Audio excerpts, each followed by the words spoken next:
Hello everyone from Hedef Technology. Today we have a 2021 Dacia Duster. We are installing an AdBlue emulator on our vehicle.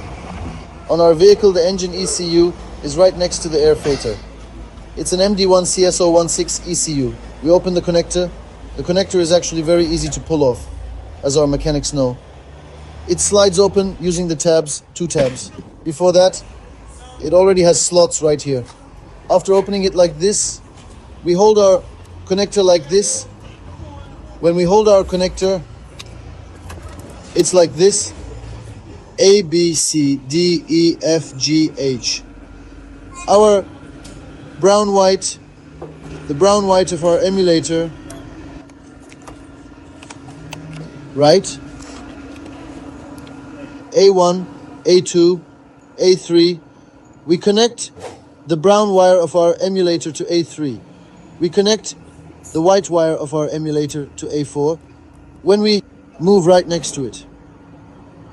A, B, C, D, E. When we get to E, we have the green wire of our emulator on E1 and the yellow wire of our emulator on E2. On H, we take the ground right away, the black wire at the very end.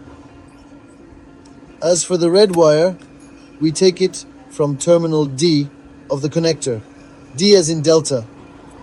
That's the connection. Good luck to everyone. Have a good one.